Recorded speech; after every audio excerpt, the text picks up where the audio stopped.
Hello, this is Graham and I do hope everyone's having a great day. This video series I've called the FZ200 Missing Manual. If you've bought the FZ200 and looked at the basic user guide, you find that there's very little instruction for the advanced user. All that information is contained within the advanced user guide, which is included with the CD-ROM which came with your camera. It's a PDF format, so you have to look at it on screen or print out the whole 300 and something pages of the manual. Even if you do download and print the advanced user manual, it leaves a lot to be desired. A lot of the instructions don't actually make it clear what the various controls are for or what they do. In this series, I'd like to take you from the basics of the camera, understanding the various components of the camera, what they're used for and when to use them, through to some advanced photographic techniques using the FZ200. I'm going to assume no previous knowledge of the FZ series of cameras, so if you already have migrated from the FZ100 or the FZ150 to the 200, please bear with us as I'm trying to bring on board the new users. So here it is, you've spent your 500 and something pounds in the UK or 600 and something dollars in the States, and you've got yourself a super zoom camera. Super zoom because of the nature of the lens of the camera from 24 times optical zoom. It gives you the equivalent of something like a 600mm lens on the equivalent of a 35mm camera. That's quite a magnification, plus the fact this lens is at f2.8. This camera, along with the 24 times optical zoom, has what's called a constant aperture of f2.8. If you're new to photography, the f2.8 is the size of the aperture of the lens. The smaller the number, the larger the aperture. So in this case, f2.8 is quite a large aperture for this camera. And the beauty of this camera is that that aperture stays constant all the way down to 600mm. Other bridge cameras will actually go from something like 2.8 when it's wide open, 24mm for example, to something like f5.9. So you're losing about 2.5 stops of exposure as the camera zooms in. This camera remains constant at f2.8, and that gives you the advantage that you can either use a lower ISO, which means that the images won't have as much noise, or you can use a faster shutter speed to get rid of camera shake. So you get an immediate advantage with this camera, that you can use the camera in lower light or you can use it for a higher shutter speed to get rid of camera shake and image blur. That's more important if you're into sports photography or nature photography, where you need a wide aperture to capture the subject in dim light, but you also need a fast shutter speed to stop motion.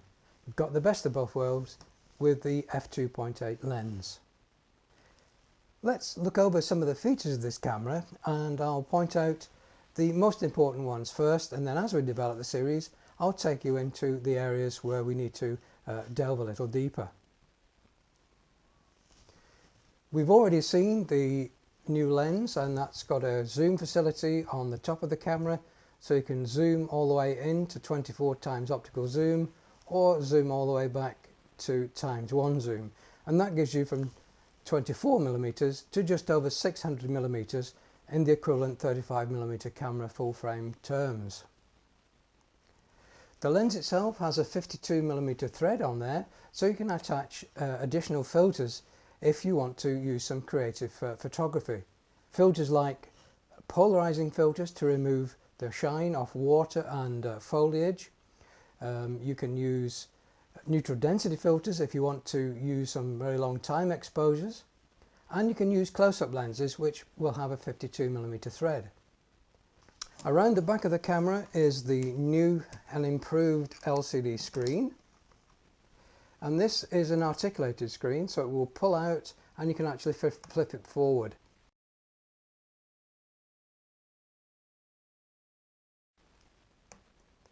Or you can flip it on its back and store it away to the camera, so you've got the equivalent of a camera that has a fixed screen. The new screen has a higher resolution, so it's much easier to see, and the menus are much easier to read. Here at the top of the camera we've got the new electronic viewfinder introduced with this camera. The electronic viewfinder, or EVF as it's often known, has got a higher pixel density than the previous cameras. It's what's called a field sequential viewfinder. So first of all it displays the red image, followed by the green image, followed by the blue image at 100 frames per second, and your eyes merge those together to give one image which is full colour. The 100 frames per second gives you a nice flicker-free display. Coupled with the fact that it's slightly larger than the previous cameras, it is a pleasure to use, especially in bright sunshine. To your left hand side of the viewfinder is the diopter adjustment. So if you want to use this camera without your glasses, you can use the diopter control wheel at the side to focus the menu to sharpness, and then everything you see beyond the menu will actually be in focus as well. Also on the rear of the camera we have this push button over on the left hand side, which switches the display from the LCD to the electronic viewfinder and vice versa, so you can have the camera just display all the information through the electronic viewfinder or always on the LCD screen.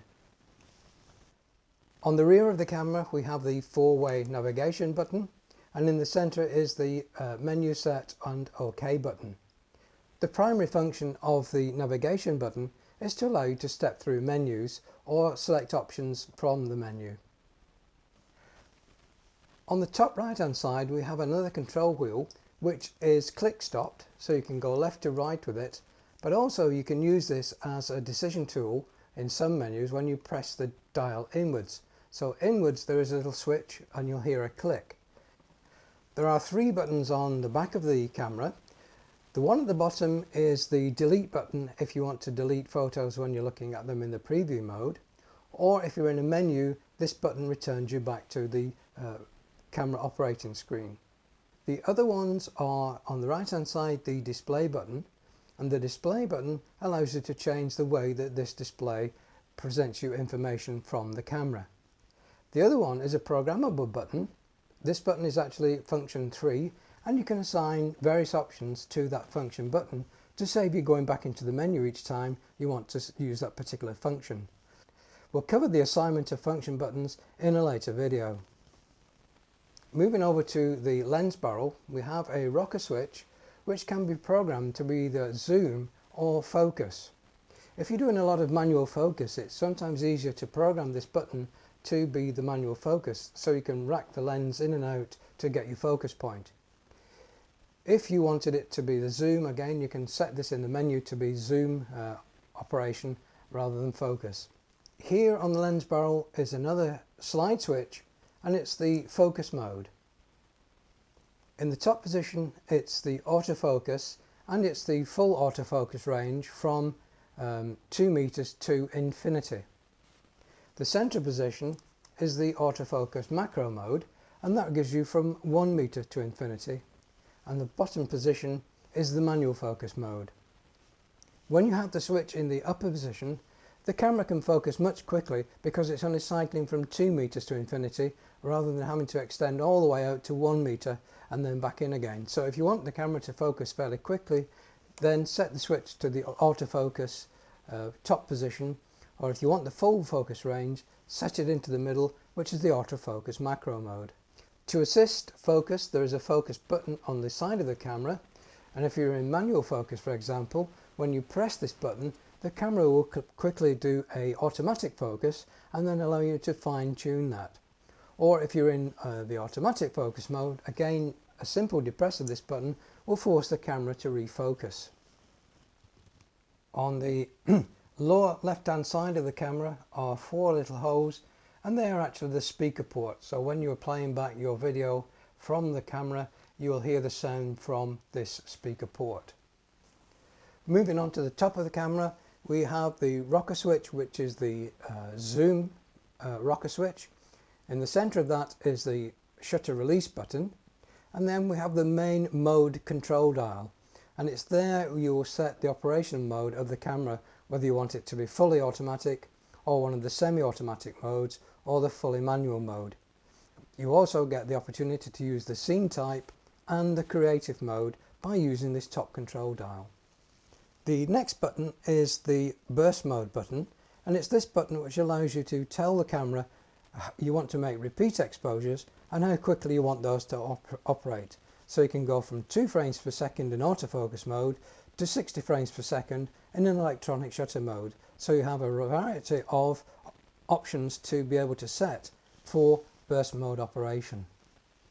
To the rear of that we have the function 1 button, and again the function 1 button can be set up in the menu to act as a shortcut to one of your favourite operations. On the top of the camera we have the 2 microphone ports for stereo recording, and we have the hot shoe to enable you to use external flash units. To the left of the top of the camera we have another little switch, and this is a mechanical release switch which releases the grip on the flash unit. So once the flash has been delatched, the flash pops up and the camera charges the flash circuit ready for you taking the picture. On the left hand side of the camera is a 2.5mm socket, which is the socket for connecting external microphones with a 2.5mm plug on those. Panasonic would have you use the MS1 microphone that they make, but you can use a variety of other electret condenser microphones if you use an adapter which takes you from 2.5mm to the standard 3.5mm that most microphones have. We'll be covering microphones and recording video in a later program. So that's the microphone and remote release. The remote release is ideal if you're using the camera on a tripod and you want to use the facility to take pictures without having to keep setting the 2-second timer on the camera. On the other side of the camera we have another access port, and this port gives us access to the HDMI out socket, so you can play back your videos and stills onto your television through the HDMI port. The socket underneath the HDMI socket is the AV out and digital out. So it gives you the AV out signal to go to a composite monitor, or it's the digital out for connection to your PC via the USB cable. Underneath the camera we have the tripod mounting bush, and it's a standard 1/4 inch by 20 threads per inch. It's a standard tripod socket. It allows you to mount this camera onto a tripod or use a hand grip if you use the 1/4-20 facility. The battery and memory card are in the compartment to the right of that, and the latch releases the battery, and it's the BLC 12 or 12E battery. And above that you've got the slot for the memory card, which can be SDHC or SDXC dependent on what capacity you want to use. The SDHC cards are identified by their class rating. You need at least a class 4 card for this camera to record video. If you're only interested in recording still pictures, then you can use class 2 cards, which are considerably cheaper than the class 4. But with class 4 you will get good video without any hesitation. So the card just latches into the camera and the battery latches into its port like so. The battery in this camera provides enough power to last for about 540 shots, or just over an hour and a half's worth of video recording. The lens head which is supplied with the camera is there to provide shade for the lens when you're using it in bright sunshine and the sun is falling directly onto the lens. The lens head provides that shade and also physical protection to the lens. It's assembled with the largest petal placed on the camera at about 10:2 on the clock face, and then it clicks in place, and on the top of the lens head is a small mark which tells you that's the 12 o'clock position, and then you know the lens head is secure. It's quite a tight fit, and if you want to remove it again you just got to rotate the lens head anti-clockwise to release it. If you're using flash with the camera and you have the lens head attached, when the camera is in the wide angle position, the flash will actually be shadowed by the petal of the lens head. So if you're using flash at wide aperture, it's better to remove the lens head when you're using the flash unit. So that's a very quick introduction to this video series and indeed to the FZ200 camera.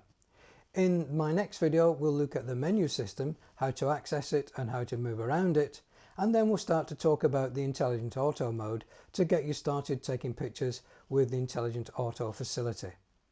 So until the next video, it's Graham saying thanks very much for watching, and I hope to see you in the next video. And don't forget, if you don't subscribe to the channel, please consider doing so, as then you'll be notified when I do post the subsequent videos in this series. So thanks for watching, and bye for now.